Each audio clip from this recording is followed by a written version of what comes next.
We appreciate you guys very much. Thanks for sticking with us. I know it was not the easiest year this year on any front, producer, agency, anybody that had anything to do with agriculture. This was not the funnest year to go through. We look forward to working with you next year. We're excited about next year. Today, Tom Sell, he's with Combest Sell. He's a partner in Combest Sell. They are a lobbying group. He can tell you more about exactly what they do. They represent different agriculture entities on several different fronts, politically up in D.C. They're real involved in just kind of the forefront of the farm bill, everything that's going on with agriculture in D.C. They know what's going on. So he's going to give us a little rundown on different things, and we appreciate him being here. With that, y'all keep eating. There's plenty of food. If y'all need to get more, don't be shy about getting up. We'll just talk as we go. Appreciate it.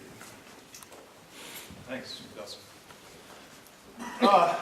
Boy, you really punted there, Dustin, in trying to explain what it is a lobbyist does. I thought you would get up and really go to bat for me, advocate. Lobbyists have such a great perception among the public, right?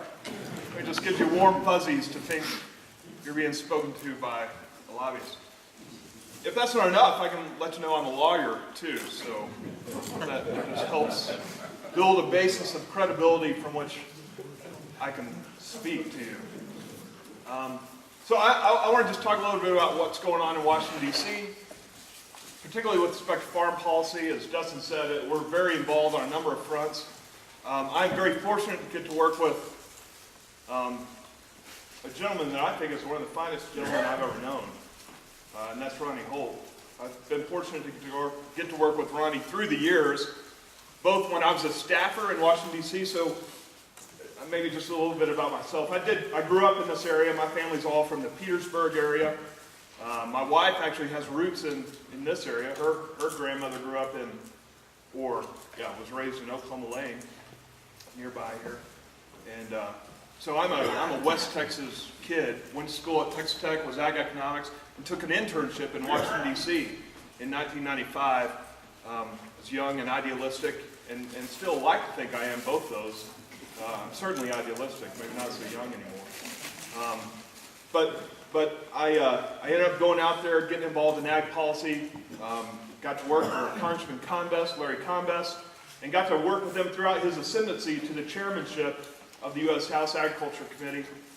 In that time, from 1999 to 2003, we wrote, of course, the Crop Insurance Act of 2000, what was called ARPA, which really kind of set a foundation upon which the crop insurance industry could continue to build. And that was one of the planks that Combest had laid down when he became chairman of the Ag Committee, was say we need to do a better job of being able to address farmer disasters. Then after that, we came back and we did the 02 Farm Bill. And of course, those were not fun times in agriculture, would you agree? 1998 to 2003, 2004. Who's more excited about agriculture today than you were in 2000? That's only about 2%. That's crazy. Are y'all just not participating with me, or who is more excited about agriculture? Who was more excited in 2000 than they are today? Okay, well that's 0%. So at least I know that 98% of you just aren't participating. And I'm going to assume that you guys are more excited about it today. 2000 was a difficult time. Prices were depressed. They were at their lowest point since the Great Depression. Farm profitability was not there. It was in the negative. We were losing money. We were losing equity in agriculture year after year. So it was a very different time from back then to what we see today. Well, all that's to say, I got to be there at a unique time, got to be a part of a couple of very important pieces of legislation, and really became a big kind of farm policy nerd. I love the policy, I love the details of it, I love working with statute and with regulations to try and make it better, create policy that's going to serve the industry well going forward. Not that it would be central to the industry going forward, but that would empower you as farmers to make good business decisions and be able to reap profit on those good decisions that you make. So that's in my mind kind of the goal of what we want in foreign policy. And perhaps nothing does that better, I think, than the groundwork that we laid for the crop insurance system. I mean, how many of y'all, and Ronnie's going to be offended if you don't participate here. I mean, how many of y'all would just say, are amazed by what the crop insurance program is doing for you in your operation today? I mean, it's amazing. The industry underwrote $120 billion worth of liability this year. It's paying out about $10 billion in claims, upwards of $10 billion. But just think about the risk that crop insurance takes away, takes out of the equation, which then allows you as producers to invest that money elsewhere. You know, maybe it's in better machinery to get that crop in and out faster. Whatever it is, you know, this has been, in my opinion, probably the single greatest factor in adding to the agricultural economy over the last several years, and encouraging producers to take on more risk, to be better farmers, to be more dynamic, which is going to be important as we look to the future, having to feed a growing world population. You know, Vice President Xi is from China, is in the U.S. right now. Everybody been reading about that? See, the level of interest in Chinese vice presidents is not high in Muleshoe, Texas. I don't really care about it either, but I have been reading these news articles, and he was in Des Moines yesterday. And you know, the Chinese government is making substantial investments in their agricultural infrastructure. Why? Because they have 1.2 billion people, and they know they've got to feed them somehow. And they know that that population is only controllable, I don't mean control in a bad way, but they're only peaceful, you know, if they're well fed. And that's a challenge. It is not easy to get 1.2 billion people fed on a yearly basis ongoing. They have been importing, they have turned from an exporter to a major importer. They're importing significant amounts of U.S. grain, cotton, and other commodities.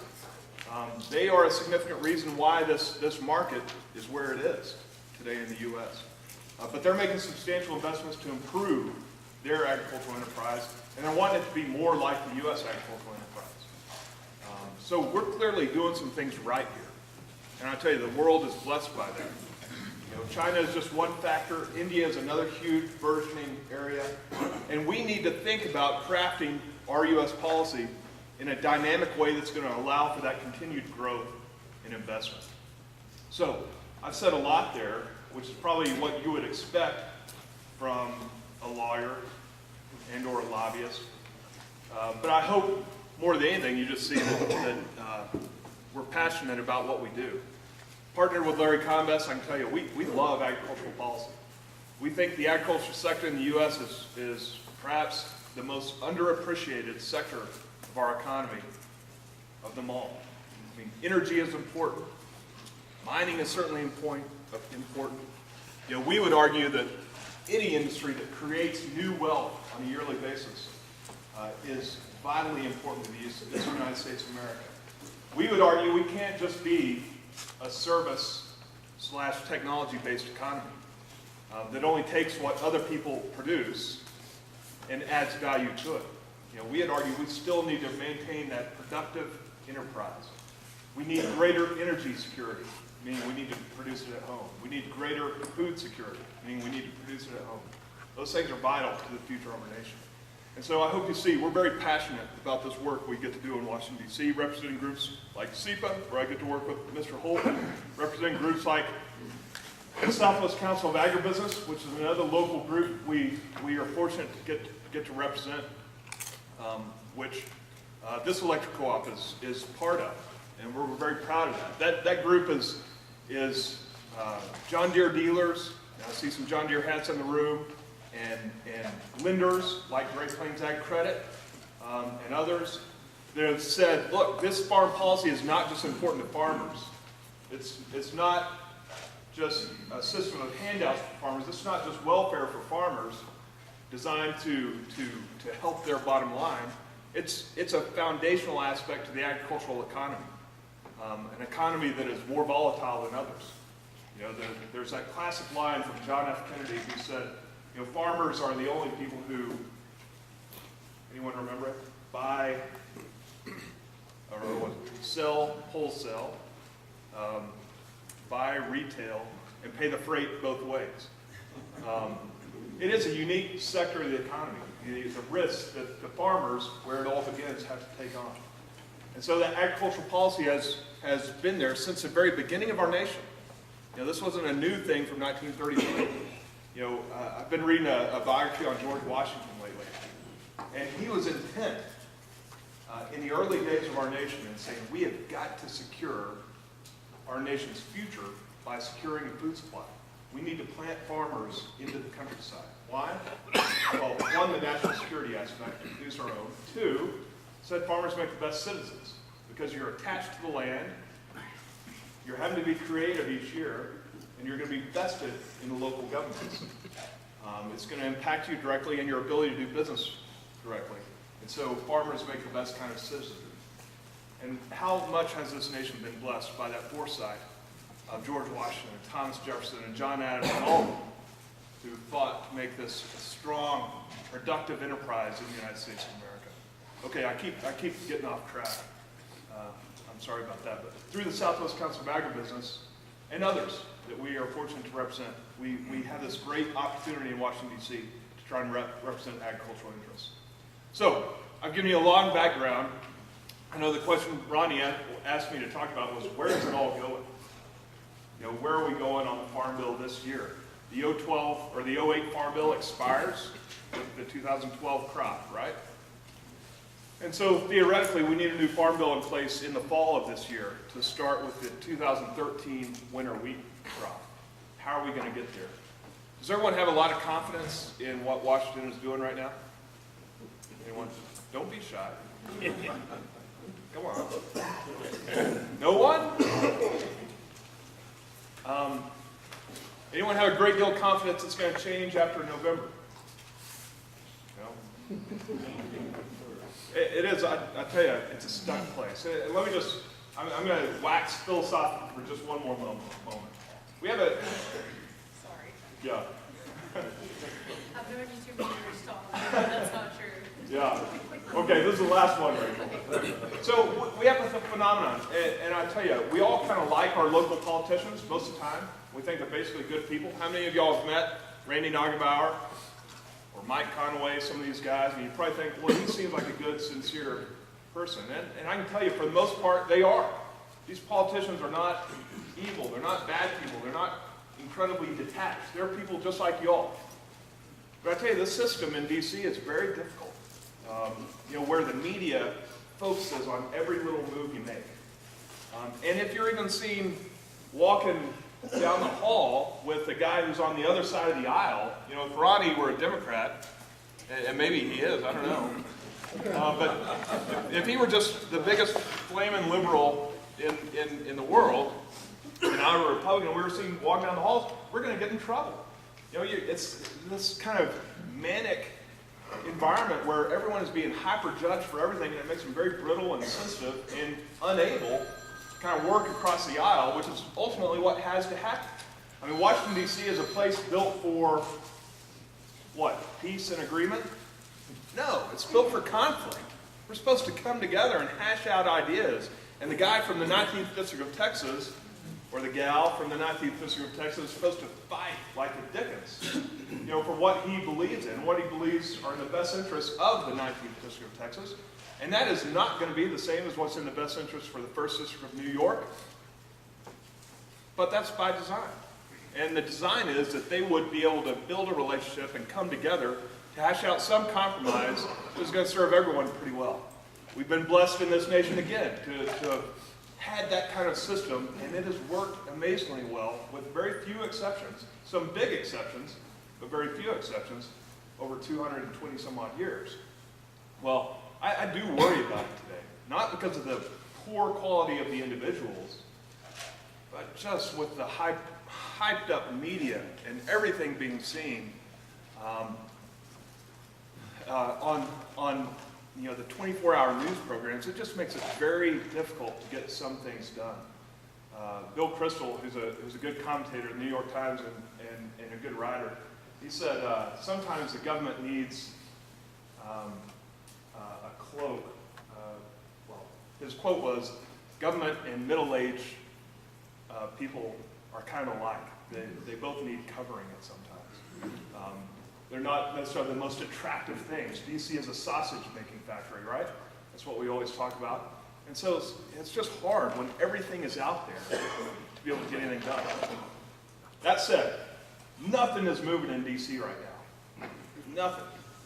I mean, we're stuck on payroll taxes, we're stuck on unemployment benefits, we're stuck on basic budgeting functions, we're stuck on any kind of appropriations, bills that have to get done and always do get done every year, but they are just so caught up with not letting the other side win that they're not getting anything done. So where does Farm Bill fit in? The first cut. The first cut. First cut. Yeah. This gentleman has seen it enough. There is, there's this big money problem that's kind of driving a lot of things. We're out of balance. We're $15 trillion in the hole. President Obama just on Tuesday put out a new budget that says we're going to spend $3.8 trillion, and he expects to take in about $2.6 trillion. So here we go, another $1.2 trillion deficit. Can anyone imagine $1.2 trillion? If you raise your hand, everyone's going to think you're. George, I have no comprehension of what $1.2 trillion is. It's got a lot of zeros. It's a lot of money. It's a lot of money that we're passing on as a debt to the next generation. I have a real problem with that. But agriculture is. Ag is the one unique area that is actually coming under budget. We're spending less today than we were. Over this past 5-year period, we're spending less. We've spent less than we did the previous 5 years before that by about 24%. We're spending less than we did the 5 years before that, 1997 to 2002, by about 38%. And ag is the only area of the government that can say that. The only area of the government that can say that. And yet, as this astute gentleman with the Atterbury grain cap pointed out, we will be the first kind of on the chopping block. In fact, last fall, the ag leaders, and ag is maybe also one unique area where the Republicans and the Democrats can still come together. Ag put a package on the table to try and reauthorize this 2008 Farm Bill last year in the fall. It was all part of this super committee process or special committee. They quit calling it the super committee pretty early on because it was becoming pretty evident that they were not so super. That it was kind of the same old shtick. It's set up to try and get through the process, but boy, they're just hashing it out. So the Ag Committee put a plank in that. It would have saved $23 billion for the American taxpayer. Would have replaced what we have in the Farm Bill with a new Farm Bill that arguably would have provided much better protection. It would have given some options there for you to look at. Would have kind of built on top of crop insurance in a way that would be positive. Unfortunately, there was no train to hitch that to at the end of the day. So, short answer is, we don't know. We don't know what's going to happen this year. We know that the leaders are still going to offer that cut, which kind of makes it an attractive package to hitch onto something. We just don't know what that ride is that it could take. What is the bigger bill? Is it going to be something on this payroll tax issue? Is it going to be something on, there's a major highway bill that needs to be done, the whole Federal Transit Authority, interstate highway system and all that is running out of authorization just like the Farm Bill this year. And so it has to be done somewhere. So is Farm Bill attached to that? Short answer is, we don't know. But the leaders are working to try and get ready. So this package that they did last fall was fairly simple. The good thing is, we're saving money, but the budgeteers in Washington, D.C. expect really high prices on agriculture to continue. So that's one area where we would hope Washington, D.C. might be right. Although if past is prologue, you got to kind of plan for them to be wrong. These are economists, right? And how often are economists right? not very often. What was it, the old Ronald Reagan joke where he said at Halloween he'd say he was going to dress up as an economist and put egg on his face? But they're always wrong. So we don't know, but we'd like to think that what that allows agriculture to do is to structure a policy that operates within that, where you could potentially save money on paper looking forward while actually improving your safety net. So just a quick example of that. The budgeteers in Washington, D.C. think that the corn price is going to average about $6 over the next 10 years. That's pretty high, right? So our current target price is what, $263? $263 for corn. So they assume that's going to have no cost whatsoever. Whereas you have this direct payment associated with corn equal to like 27 cents per bushel that they know is going to pay out every year. And that's worth, all the direct payments in total are worth about $5 billion a year. So, in theory, just so y'all understand, you could raise the target price. You know, everyone's talking about how direct payments are going to be no longer, that they're kind of going out the window. But the way you could replace that would be, say, okay, the budgeteers think that corn price is going to be $6. You know, you could raise it to $4, $4.50.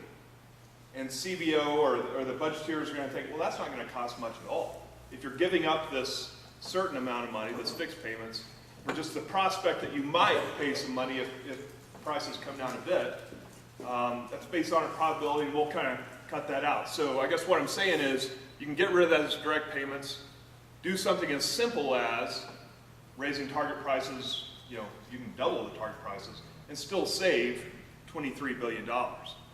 So that's how that works. Everyone follow that? Or is anyone thinking to yourself right now, gosh, that is why Washington, D.C. is so screwed up? Yeah, I agree, but that's how it works. So that's kind of what they're looking at. Now they're looking at things that are much fancier than just raising target prices. In a lot of ways, I wish they would keep it that simple. But they're looking at things that would kind of add on to crop insurance, cover what we refer to as shallow losses.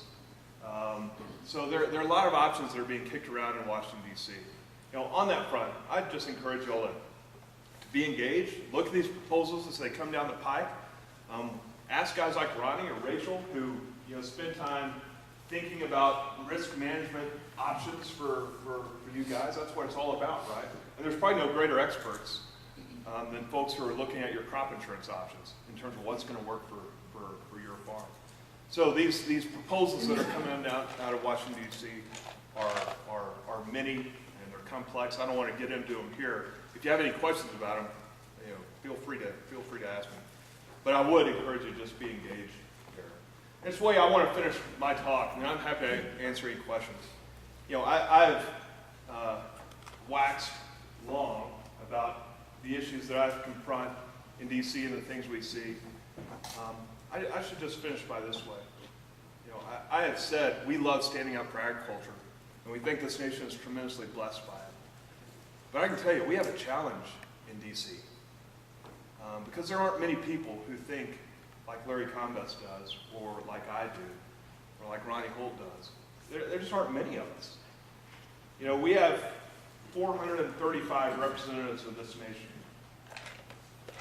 in the U.S. House of Representatives, 435.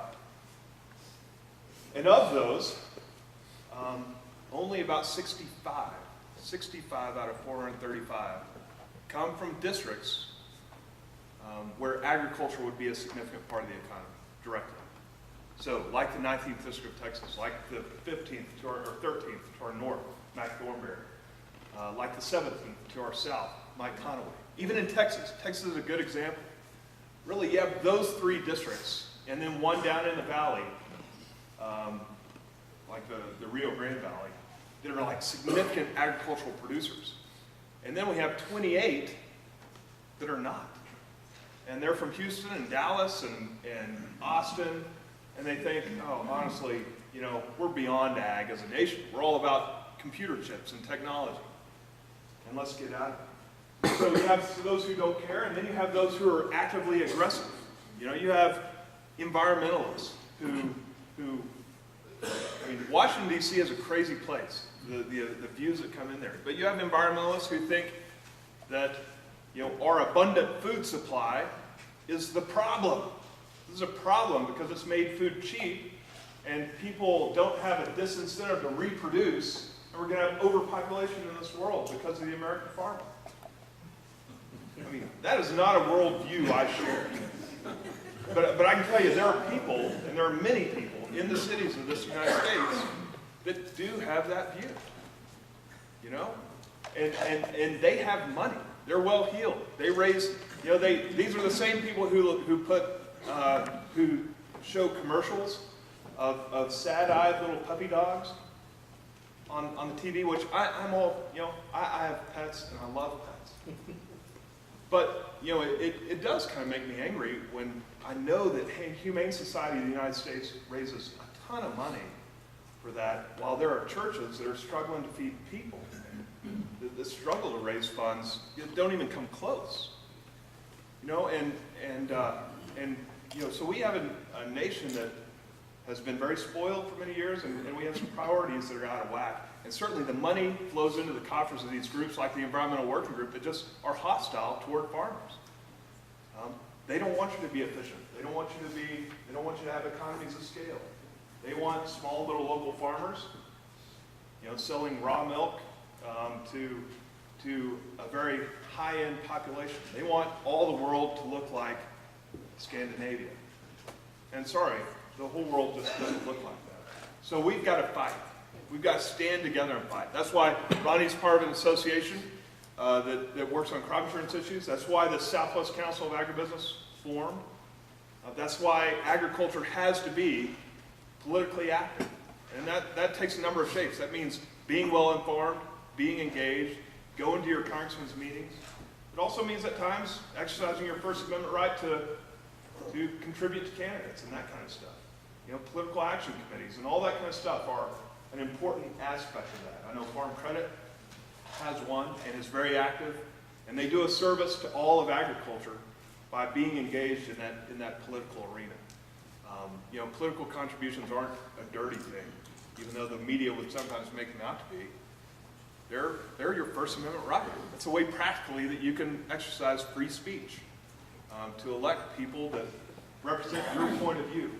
So, again, I'm waxing too long, but I just want to say be active and be engaged and hold your government accountable. It's a glorious thing we have in this nation, but it's only been glorious because a lot of people before us have put a lot of blood, sweat, and tears and activity into making it great. Things don't happen by accident, and they require involvement. There's no man I know who does that better than Ronnie Holt, and it's why I'm thrilled to be here today to be a part of y'all's meeting. So I've gone longer than you expected, Ronnie. I apologize. But I'd be happy to take any questions y'all might have about DC or the Farm Bill or anything like that. And I'm very honored to get to work on behalf of agriculture. I'm honored to be here today. You think they might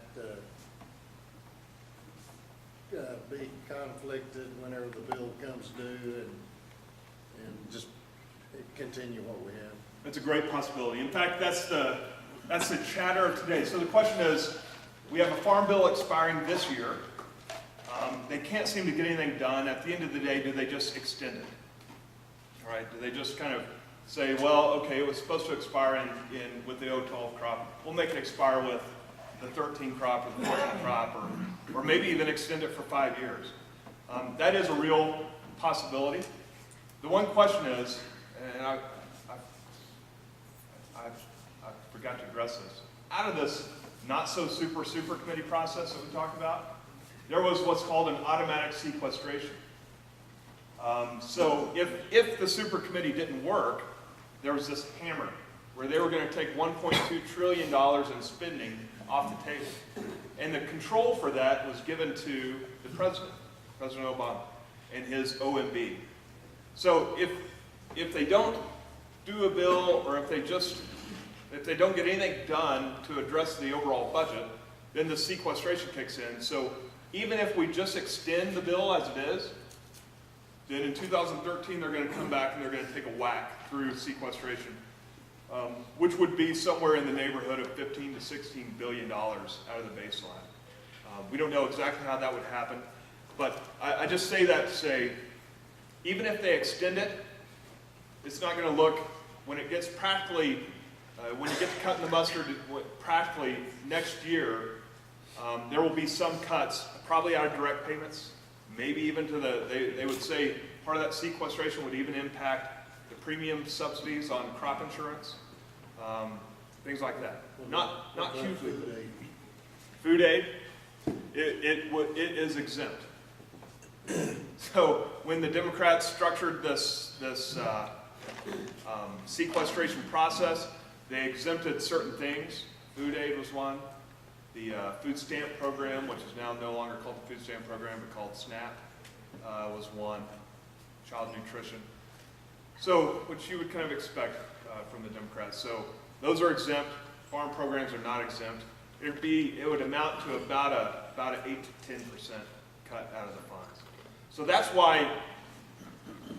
Sorry, this stuff gets pretty hairy. I apologize, but that's why the leaders. Frank Lucas from Oklahoma, who's the chairman of the Ag Committee now, Debbie Stamenow from Michigan, Pat Roberts from Kansas, who's the ranking Republican in the Senate. They're working, if they even have to get an extension, they're trying to do it in a way that would also exempt them from the sequestration because they're willing to give up money in other ways, and they will whenever this farm bill gets done. So I will say, you have good leadership. I'm very confident in the leadership of Lucas and Stabenow and Roberts and Colin Peterson from Minnesota, these leaders of the House and Senate Ag Committees. They understand all the issues, and they are fighting unabashedly to try and get the best deal they possibly can for agriculture.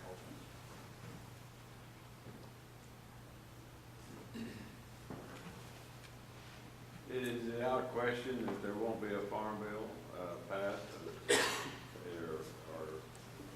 There's been some saying that by June 1st, we all know one way or another, or something, probably try to do an extension there. Yeah.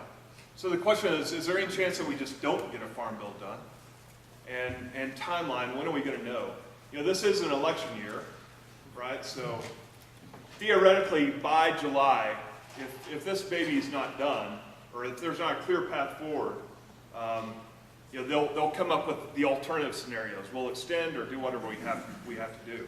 There is a possibility that the authorization just runs out. And anyone know what happens then? So in the law, Goes back to 1938. goes back to the 38. Yeah, you are a student, Atterbury Grain. That's amazing. Yeah. If there's what they call an organic law, which is the 1949 Act, which just amended the 38 Act. So if the authority for the 08 Farm Bill runs out, legally you revert back to that 38 Act. And Ronnie was here, so he can tell us all about it.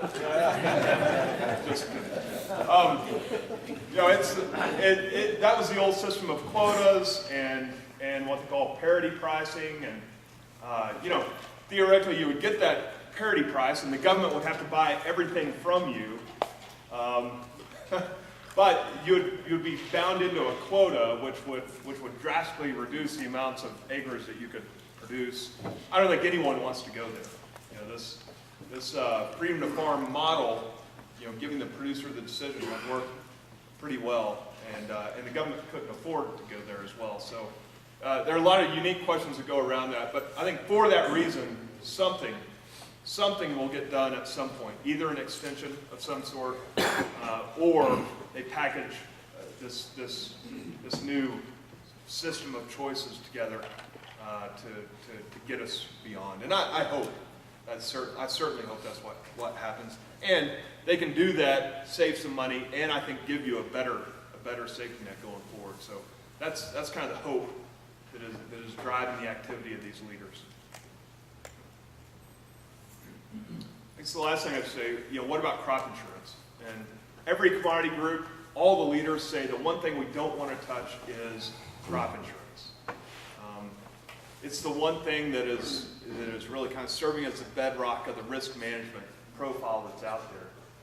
With that said, they're concocting various plans that kind of compete with crop insurance. You know, there's that old saying that imitation is the highest form of flattery.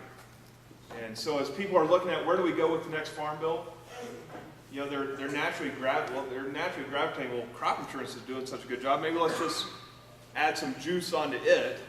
But then we want FSA to still have a role, so we need to create some kind of divided thing there, and it's getting a little bit messy and weird. It's where, I think I said earlier, I'd love it if they did something as simple as just, you know, raise the target prices, you know, and don't hurt crop insurance, maybe add some things into crop insurance. They were talking about doing some things in the fall, like allowing you to separate out irrigated and dry land and covering and getting the enterprise unit discount, and allowing you to buy different levels of coverage on irrigated and dry land. All things which, you know, that kind of stuff is practical. It would make a good difference. They're also talking about improving the plug yields for crop insurance. So, you know, some stuff like that, and just raise target prices, to me, that'd be a great kind of simple plan. But unfortunately, DC they're as rarely attracted to the simple. But we'll see. We'll be fighting there for it.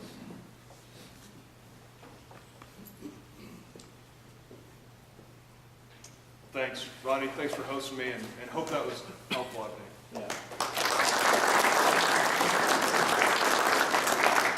Tom, we do thank you, and I just wanted to make a comment that I appreciate the things he said about our involvement and so forth, but Tom and Combest Sell is truly, you have to be appreciative of them. They live, breathe it, and they mean a lot to ag policy. And so I want Tom to know how much we appreciate all that y'all do for ag policy. And appreciate you coming, Tom.